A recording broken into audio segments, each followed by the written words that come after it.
Assalamualaikum warahmatullahi wabarakatuh. Halo pemirsa, selamat datang kembali di channel Jangro. Baik, pada kesempatan kali ini kita akan melanjutkan video tutorial kita di seri Java ya, Java dasar. Baik, pada kesempatan kali ini kita akan membahas tentang text editor ataupun IDE ya, text editor dan IDE. Baik, kita lihat presentasinya. Text editor dan IDE. Apa sih text editor dan IDE ini? Text editor secara sederhana sebetulnya sebuah program yang bisa kita manfaatkan untuk menulis teks ya, ataupun bisa kita gunakan sebagai program untuk menuliskan coding kita atau program kita nantinya ya.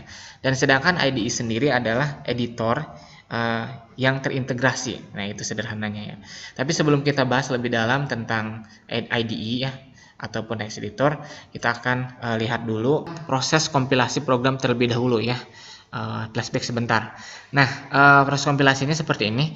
Kita memiliki sebuah shortcode terlebih dahulu ya, shortcode program.java. Nah, ini ya. Nanti alurnya akan dikompilasi atau diterjemahkan oleh JDK menjadi sebuah bitcode ya, atau program.class. Nanti ekstensinya ya, filenya. Itu isinya adalah bitcode. Bitcode inilah nanti yang akan dijalankan oleh atau dieksekusi oleh GPM atau virtual machine yang ada dalam JRE ya, yang disesuaikan dengan OS-nya sehingga bisa berjalan di OS tertentu seperti itu. Nah, yang jadi pertanyaan bagaimana membuat sebuah shortcode-nya ya. Nah, ini dia. Nah, kita akan berkenan dengan text editor. Kita bisa ketikkan, kita bisa membuatnya dengan menggunakan text editor.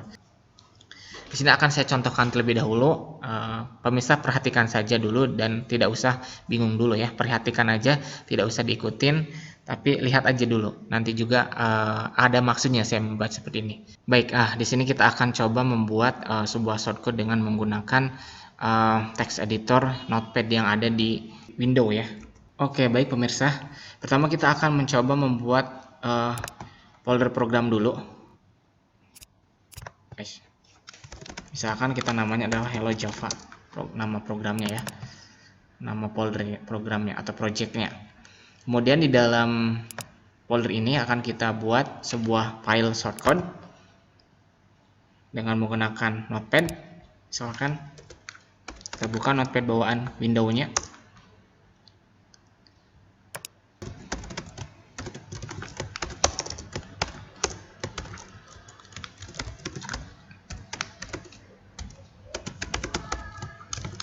Kita akan simpan dengan ekstensi .java ya. Kita akan coba simpan di desktop ya, tentunya yang folder ini ya.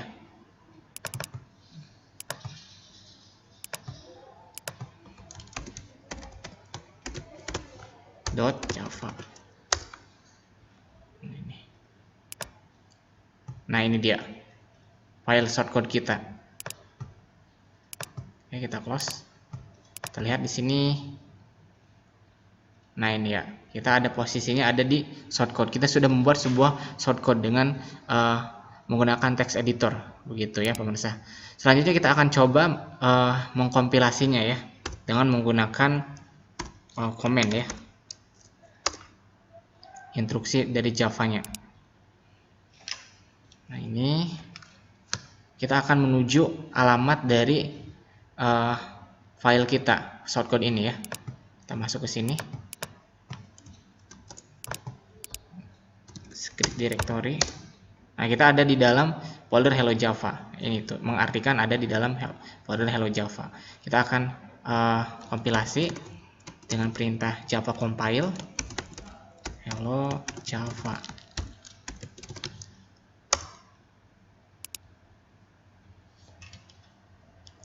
Nah, ini dia, terciptalah sebuah file baru yaitu .class, yaitu file yang hasil kompilasi, yaitu file bitcode ya pemirsa. Nah, setelah menjadi file bitcode baru kita bisa menjalankannya ya, mengeksekusinya dengan perintah Java ini ya, oleh JRE nantinya bisa dijalankan. Java JVM ya, yang ada di dalam JRE.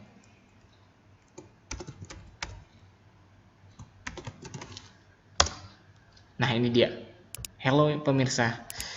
Begitu pemirsa ya, dengan memanfaatkan manual ya, dengan menggunakan text editor, dan kemudian cara mengubah filenya harus masuk ke command prompt 4. Pemirsa bisa melihat ya seperti ini cara alurnya. Cuman kalau kita lihat ya pemirsa, ini cukup lumayan repot ya, bukan repot sebetulnya ya, lumayan banyak memakan waktu. Pertama kita harus bikin folder dulu, misalkan di sini, di tempatnya di mana, kemudian juga kita bikin file-filenya, file shortcode-nya, belum lagi kalau mungkin nanti ada error ya pemirsa, ini nanti harus bolak-balik ke command prompt 4 ya. Ini cukup memakan waktu nantinya ya, dan juga misalkan ada error di dalam shortcode kita sendiri, misalkan di sini ya. Nah, contoh misalkan saya errorkan ya di sini. Nama misalkan sama dengan Ujang misalkan. Ini kan error ini bakal error. Nah, ini akan error, tapi sebetulnya error tapi tidak terlihat error ya. Nah, kalau di IDE ini bakal kelihatan errornya di sini, akan dikasih tahu ya sebelum kita merunning ya atau menjalankan dikompilasi di sini ya. Ini harus dikompilasi dulu supaya ketahuan error ya. Lihat nih. Tuh ya, nama error ya kan? Seperti itu. Jadi harus kompilasi dulu baru kelihatan error. Kalau di IDE pemirsa ya, itu langsung dikasih tahu posisi errornya sebelah mana. Nah, sebelum kita run seperti ini pun ada error-error tertentu yang akan langsung diberi tahu oleh IDE-nya. Maka oleh karena itu kita membutuhkan IDE supaya proses pengerjaannya nanti lebih cepat, lebih rapih, dan juga lebih baik, karena IDE memang dibuat khusus untuk pengembangan aplikasi ya. Baik, kita langsung ke presentasi dan kita akan bahas tentang IDE. IDE, apa sih IDE? IDE Integrated Development Environment adalah program komputer sebagai lingkungan pengembangan aplikasi atau program komputer yang mempunyai beberapa fasilitas yang dibutuhkan dalam pembangunan perangkat lunak atau software. Tujuan dari IDE yaitu untuk menyediakan semua utilitas yang dibutuhkan untuk membangun perangkat lunak. Baik pemirsa, jadi intinya IDE ini adalah sebuah program atau software komputer yang dikhususkan untuk pengembangan software aplikasi. Itu intinya pemirsa. Jadi di dalam IDE ini sudah terdapat utilitas atau fasilitas-fasilitas yang dibutuhkan dalam pembangunan software ya, atau pengembangan software ya, seperti itu. Semuanya sudah terintegrasi ya, sudah menyatu gitu ya. Nah, apa saja sih yang biasanya ada di dalam IDE? Nah, ini ya fasilitas yang biasanya dalam IDE itu ada editor. Adanya editor digunakan untuk menuliskan kode program kita. Jadi kita bisa langsung ngetik di dalam IDE itu ya. Sudah terdapat editor. Kemudian di dalamnya lagi ada fasilitas compiler. Kita juga bisa menjalankan program ya secara otomatis di dalam IDE-nya ya. Bisa kita langsung, tidak usah bolak-balik seperti tadi ya. Kita ke command prompt 4 atau semacamnya, perintah command line dan lain-lainnya. Kita langsung saja ada di dalam IDE tersebut. Kita bisa tinggal tekan start dan semacamnya ya. Kemudian juga ada fasilitas debugger untuk mengecek atau mengetes jalannya kode program. Kemudian juga ada frame view untuk melihat ya perintah-perintah program seperti itu. Itu beberapa fasilitas yang biasanya umum ada di dalam IDE. Ya begitu pemirsa. Jadi banyak sebetulnya nanti fasilitas di editornya pun nanti ada perbedaan di dalam editornya pun sendiri ya. Beda dengan editor Notepad biasa ya. Apa aja sih IDE yang ada di Java? Di Java banyak sekali ya untuk membangun software atau aplikasi berbasis Java. Ada NetBeans IDE ya. Nah, ini juga bagus. Kemudian juga ada Eclipse dan lain-lain ya. Nah, yang akan kita gunakan nanti di video tutorial kita akan lebih menggunakan, yang akan kita gunakan adalah NetBeans IDE ya.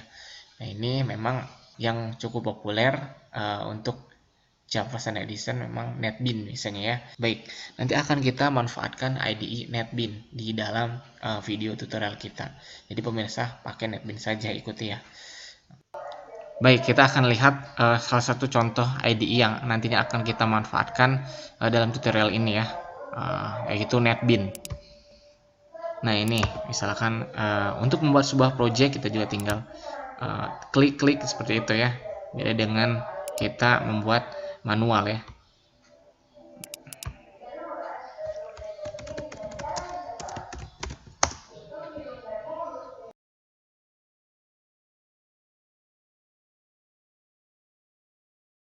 Nah, kita dalam mengetikkan coding juga secara otomatis ada auto tag-nya, kemudian juga ada di editornya sendiri ya. ada juga kemudian penomoran ya, kemudian juga struktur programnya juga langsung rapih ya, ada struktur projectnya, dan juga ketika ada kekeliruan dalam pengetikan kode atau ketidaksesuaian dengan sintak akan diberitahu errornya secara langsung. Contohnya, nah secara otomatis akan diberitahu, tidak harus dikompilasi dulu ya. Ada beberapa error yang memang bisa langsung terdeteksi seperti itu. Ini enak sekali pemirsa ya, memudahkan kita dalam pembangunan software seperti itu atau aplikasi. Jadi kita butuh IDE ini. Begitu pemirsa. Saya contohkan ketika kita ingin mengcompile, kita tidak usah ke command prompt, kita tinggal klik start seperti itu atau klik play, itu jalankan, atau run ya. Gitu. Secara otomatis nanti akan mengkompilasi dan langsung menjalankan programnya. Nah, lihat pemirsa ya. Ini memudahkan kita sekali ya pemirsa. Baik, seperti itu pemirsa contoh dari IDE salah satu Java ya, yaitu NetBeans. Kita bisa memanfaatkan ini. Kita akan download semua kebutuhan software untuk membangun software aplikasi berbasis Java. Baik, begitu pemirsa. Terima kasih banyak telah menonton. Kurang lebihnya mohon maaf. Nanti kita ketemu lagi di video selanjutnya. Terima kasih banyak. Assalamualaikum warahmatullahi wabarakatuh.